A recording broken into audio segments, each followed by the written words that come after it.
hours of the regular show on terrestrial radio, and you wanted a little bit more, so that's why you found the Gun Talk After Show podcast, where we saved all the best things that we can't say on regular radio.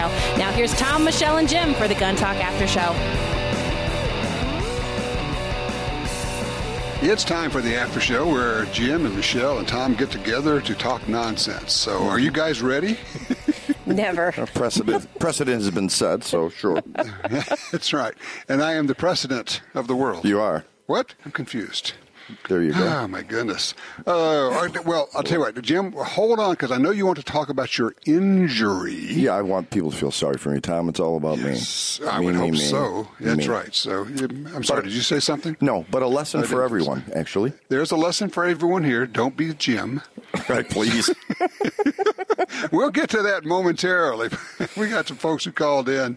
Let's go talk to Bruce. He is in Georgia. Hey, Bruce, thank you for holding. Oh, thank you for taking my call. You bet. How can we help? I just got my first modern sporting rifle, and I'm trying to decide what kind of optics to put on this. It's primarily going to be used for hunting and home defense as well, but sure. Not for. And my question is a red dot type sight accurate enough to do like 100 yard on a deer? Yes, but. Yeah, it's one of those buts. You can hit pie plates, at 100 yards, but you'd probably would like to be more precise than that. Okay, so I should be looking more for a like a scout scope. Well, not a scout scope, because a scout scope means you're going to mount it far forward. That's what a scout scope is all about, is a intermediate eye relief. What I would suggest you look for is a very low-powered variable, like a 1 to 4, 1 to 5. I love having a 1 power or no magnification on that end, because it is speedy. I mean, it's so fast, it's unbelievable. You can shoot with both eyes open, up close and personal, and it actually works just great as a self-defense rig. But then out at 4 or 5, you can shoot at 300 yards with that with no problem.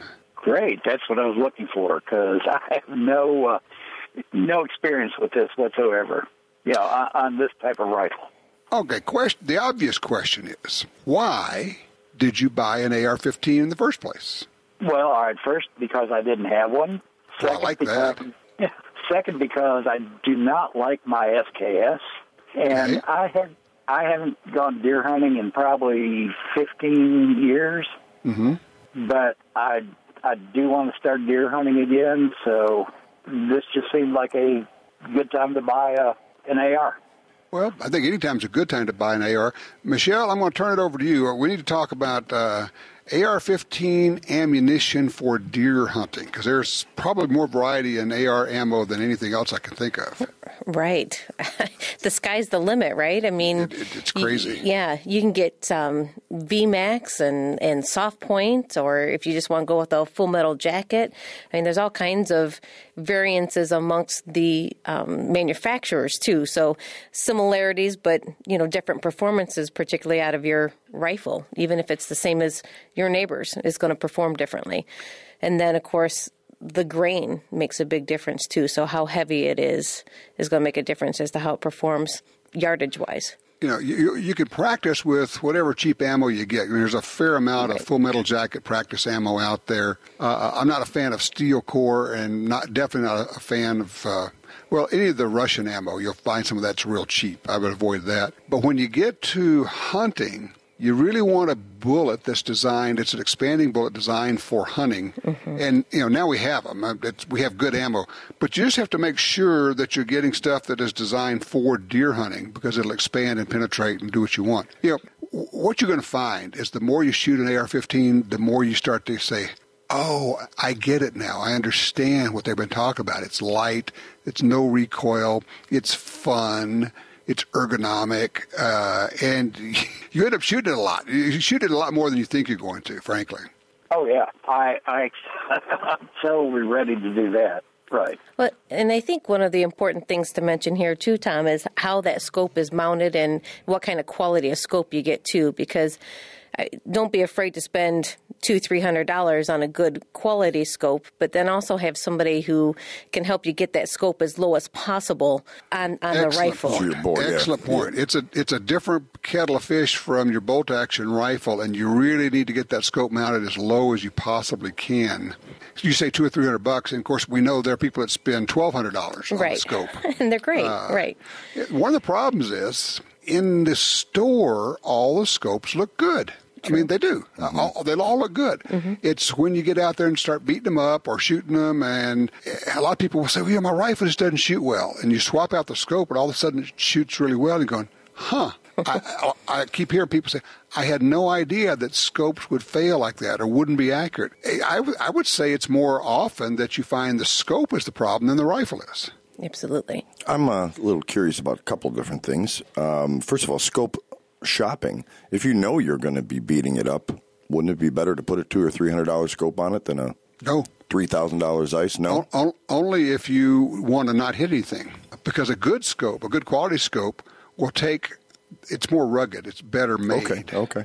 And yes. So what if it gets scuffed up or and cheap scopes are always cheap, and good scopes are always good. Okay. And optics requires you to spend at least some money, and that $129 scope will sooner or later let you down. Right. And then the other thing I'm a lot confused is he said he's going to use this for deer hunting, and he also said, secondary, sporting and home protection. Didn't we just on the live show, have some Democrats saying that guns are never used for that? Yeah, that's right. Semi-automatic rifles are never used for personal protection or for hunting. They are simply military-style weapons of war that don't deserve a place anywhere in America. Because they're only made for killing maximum amount of people. That was it. Blah, blah, blah. It's just, it's just a rifle. I mean, ultimately, I wish people would stop trying to defend them and explain them and just say, look, it's just a rifle. Well, it's semi-automatic. So what? We've had semi-automatic rifles for 100 years we've hunted with. Right. It's just a rifle. And, and by the way, it's chambered for a fairly low-powered cartridge if it's a .223. Right. And of that 100 years that semi-auto's been out, you've been hunting with them the whole 100, haven't you, Tom? Yeah, actually, I invented the semi-autos. Let's get over to Paul before I get slapped through the phone lines here. By the way, thanks, Bruce. Appreciate that. Paul in Wasilla, Alaska. You are up, sir.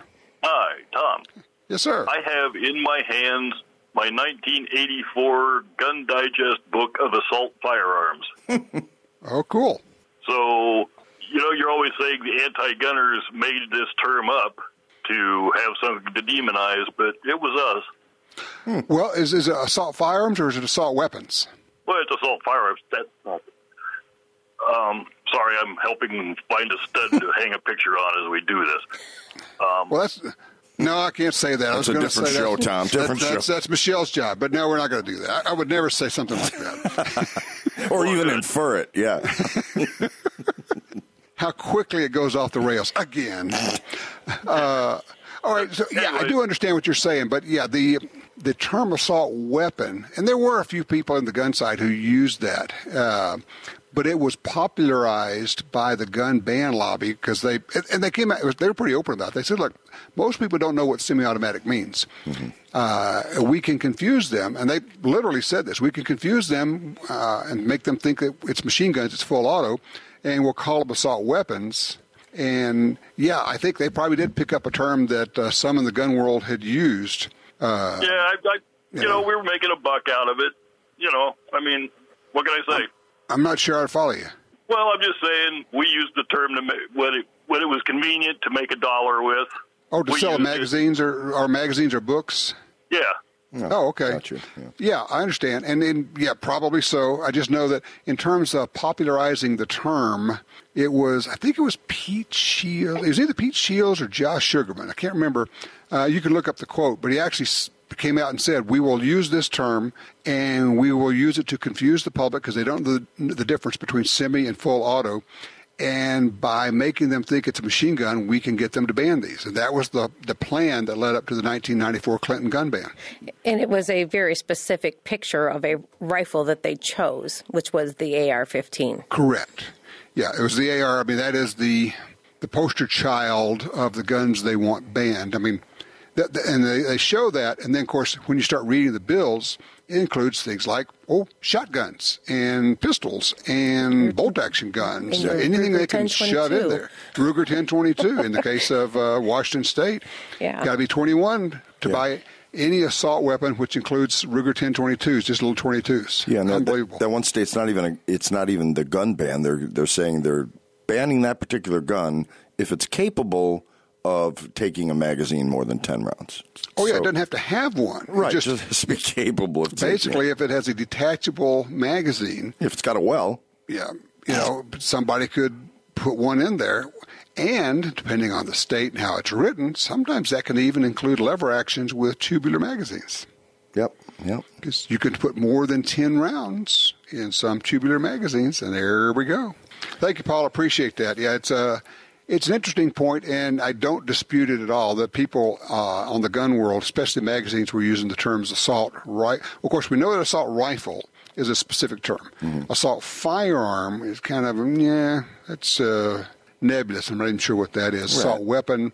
I'm sure there was somebody in the gun world that used that term as well. It just got picked up, and they ran with it. Well, there's also people in the gun world that interchange magazine and clip, so... Just because you're in the gun world doesn't mean you have a grasp of the language. Well, it's like our goofball. I'm sorry, but the guy that called and, I'm all for the Second Amendment, but, what about if bad guys take training? Well, yeah, I'm sure that happens. And you know what? I can't do anything about that. All that means is you better train better. The idiots that crashed into the World Trade Center, they took pilot training. So, yep. I mean...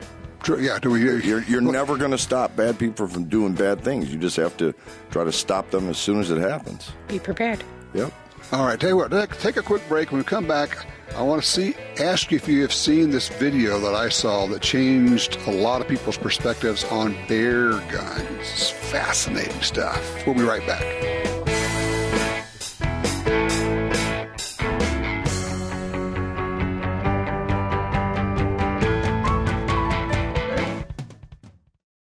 Tired of searching the web for the best deals on guns, ammunition, and gear? Download the free Gun Dealio app today for deals and discounts right at your fingertips. Handguns, rifles, shotguns, ammo, optics, lasers, gun safes, targets, gun cleaners, grips, slings, and much, much more. Save money on products you want from the companies you love. New deals, discounts, and rebates added daily. Gun Dealio, available for free in the App Store and Google Play. Attacks happen every day. How will you react? See real people put into real-life criminal attack situations on First Person Defender. Discover what works and what doesn't. Kidnapping, ATM robbery, home invasion, and other attacks. Learn how to save your life and the lives of your family. Get the entire first season on DVD at ShopGunTalk.com. Get prepared. ShopGunTalk.com.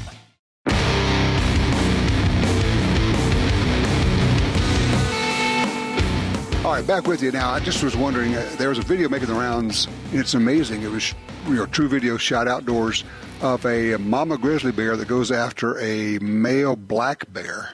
Did you guys happen to see that? It's been on Facebook. Okay. You got to go look this thing up. Mama grizzly is on the side of this hill with her cub, and she's probably 200 or 300 yards uphill from a black bear, a male black bear. And the moment she catches his scent, she peels off, and she goes down that hill faster than a bowling ball going downhill. She's running so fast, you can't believe it. And while she's coming down the hill, the black bear goes zipping up a tree. I'm talking about a tall tree. And grizzly bear hits that tree and then goes up it, never slowing down. Wow. Runs up this tree. And the moment you see it, you start going, holy moly. I don't have enough gun, and I want to make sure that I am carrying it in a way where I could draw just like a self-defense situation where a bad guy jumps out.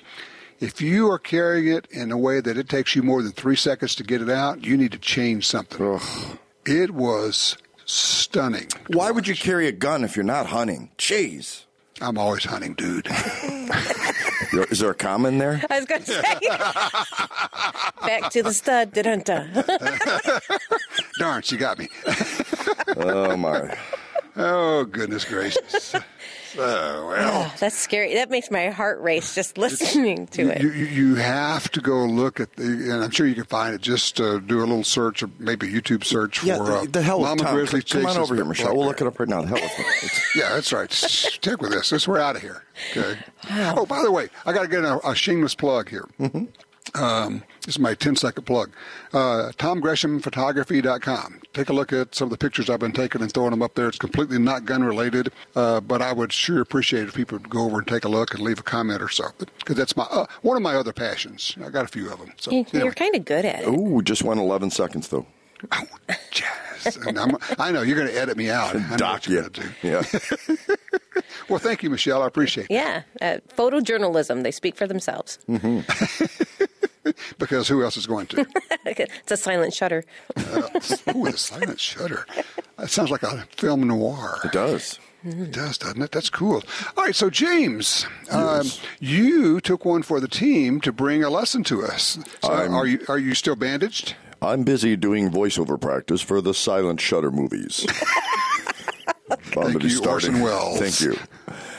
Yeah, I'm an idiot and got hurt, but it was great because it was enlightening. Because anytime something happens in my personal life, I say, well, how does this apply to guns, right? Oh, great. And it often does. And it often does, yeah. I hurt myself cleaning up some broken glass yesterday because, well, let's start with the fact that I'm an idiot.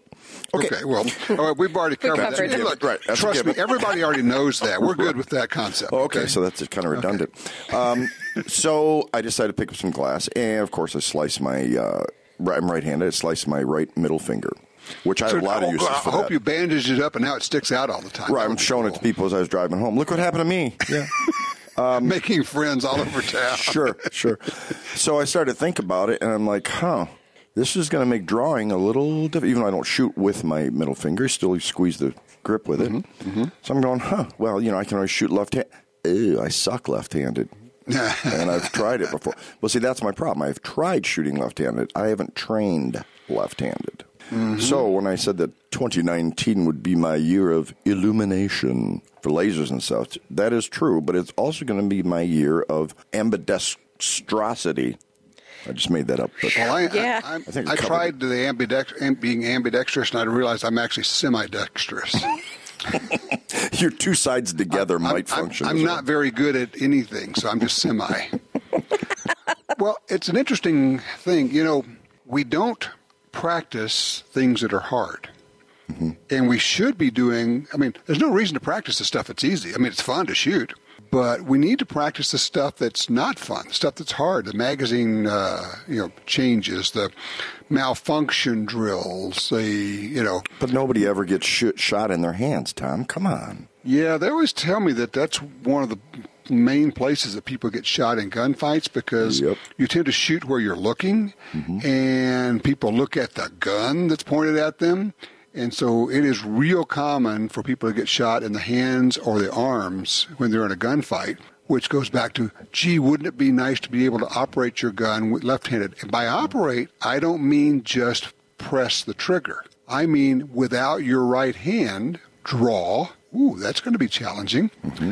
Shoot, reload, and clear a malfunction. Slide function, yeah. Yep. Okay, now we're not having fun, and now training is starting to suck big time. It just does. Right. And, well, the only reason you do that is because that's the kind of stuff that you need. Simple as that. Right. But now I'm thinking this through more, and, I've always been a two-gunner, right? I'm thinking not going to remain a two-gunner. I'm thinking going three. That way, if I needed a backup gun on my strong side, I have it. And if I have to resort to left side because of injury or something, I'm not fumbling around trying to draw from my right pocket or hip with my left hand. You better gain more waist. No problem. I'm all over it. Pass the nachos. But then you're going to be offside. So wouldn't you just go to 4? I like the way you Miss Retail. Listen to her. Yeah, that's right. Gun salesman of the year. And they all have to be the same model. Well, same caliber makes sense. Right. Well, rather than go to 3, why don't you just take your backup gun and move it to where you can draw it left-handed? I like the 3 idea better. There's the reason why. Because more is better. Right. Wait, are you trying to downsell me, Tom? Take your temperature. Something's not right here. I understand the reasoning there, and maybe I will phase that. But until I feel comfortable with my weak side, I'm thinking about just tripling up. And just talking about that seems like that would be far more difficult to maneuver 3.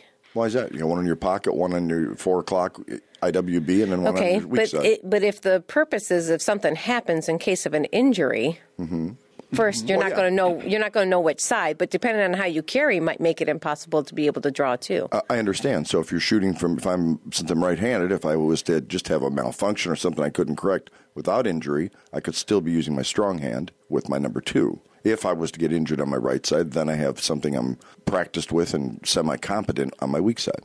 And then this howitzer over the back of me with it. I was going to say, we're not talking him out of it, so. Can justify anything. I'm sorry, did he say something? I stopped listening when he got to 3 guns there. Okay. Yeah, he stopped listening when you said, and now the after show with Jim and Michelle and myself. 3-gun is normally meant for some kind of competition. Right. No, he's going to daily carry a rifle, a shotgun, and a handgun. He's a real 3-gunner. Yeah. Let me throw this thought out. Two things. Yes. When I have carried 2 guns, I generally like to carry my second gun where I can draw it left-handed. Okay. That's just what I typically do. One of the ways I've done that, there are 2 ways that I would offer that might be considered. One is a revolver in your left front pants pocket in a holster. The nice part about a revolver is you're operating left-handed in your case. Mm-hmm. You're already having a bad day. You really and truly don't want a malfunction, a jam. Right. At that point. And a 5 or 6 shot snubby revolver would be a pretty efficient and a good tool to use. I'm just offering that thought. I probably shouldn't get rid of that relatively ineffective 327 hammerless. I'm thinking that a 6-shot 327 would be a pretty sweet rig. Also consider an ankle holster. Okay. A lot of good reasons for an ankle holster. One of them is drawing when you're sitting down. When you're driving, you can do that. Also, if you get, and it's really common in serious fights, you're on the ground.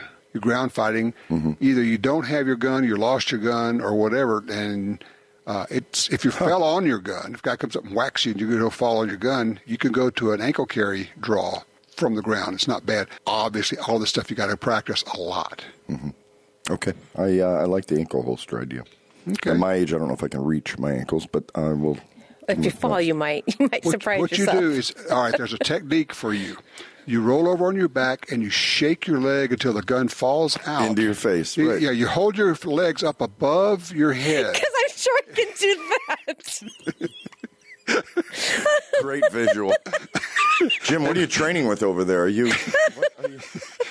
And then the gun falls out of his holster and knocks him unconscious. Oh, I'm picturing him going and buying some cowboy boots. Here comes 6-gun Kenzie.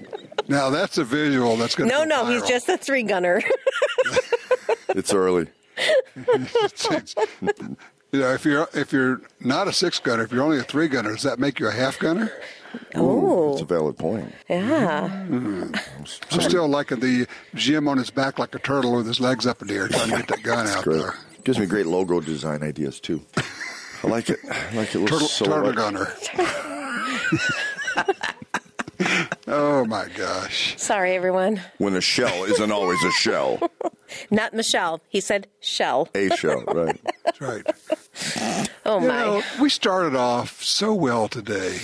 And here we are. We have arrived at the same place every time in Looneyville. Well, that's the good Lord's way of saying move along now. You're probably right about that. You got so far, don't push your luck.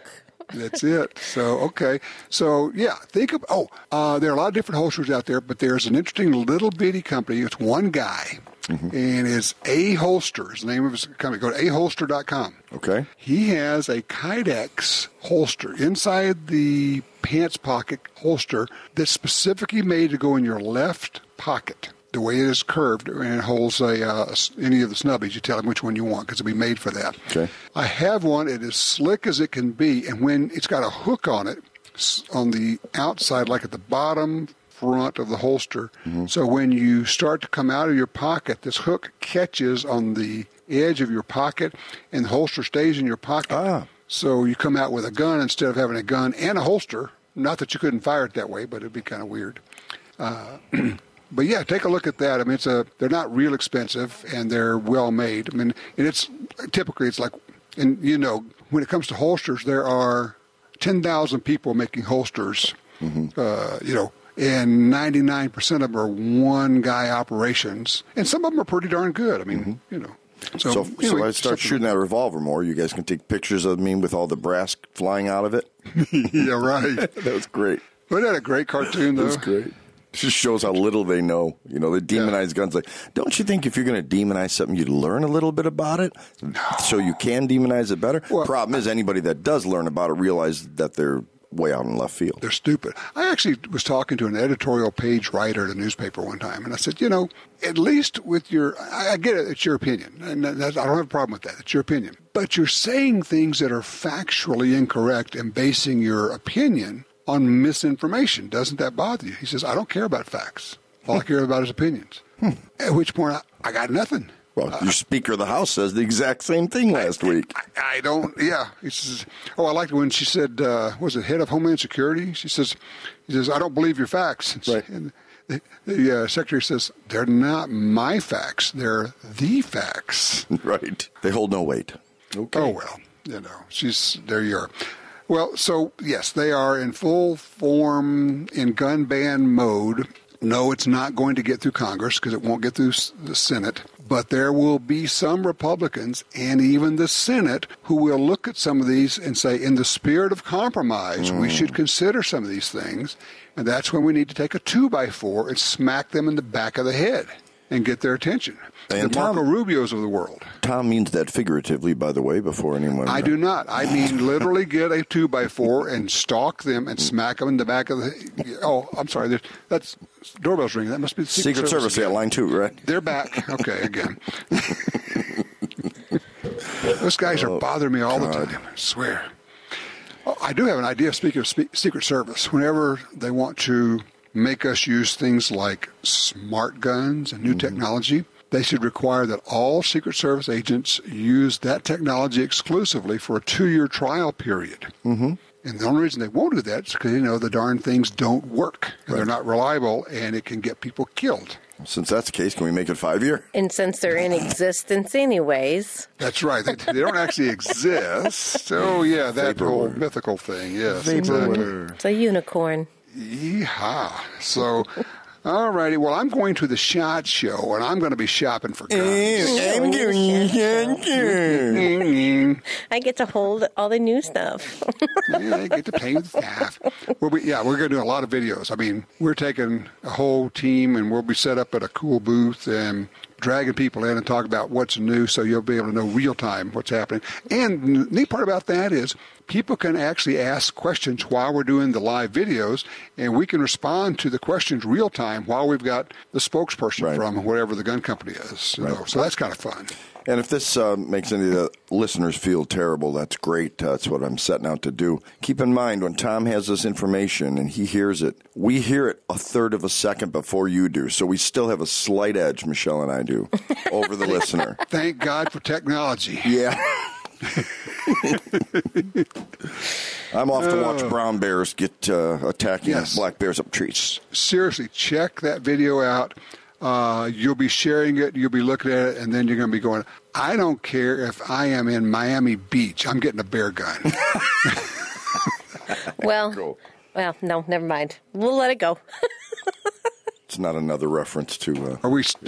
she's going back to Studster, but she can't get her mind off that. I know. Miami Beach, bear, I get it. There's more than one way to spell bear. Okay, I'm there. Yeah, she's looking up 2x4 prices right now. 2x4 prices? For studs. Oh. I'm trying to get metal for you and your husband. This thing has spun around. We are helicoptering out of here at this moment. Holy moly. Okay, bye. Well... I wish I could say this has been fun, but at least it's been. It's been, yeah. It's been real. All right, guys. Live next week from the SHOT Show. So we'll be having fun there. Coolio. Be safe, buddy. Okay. Bye, Tom.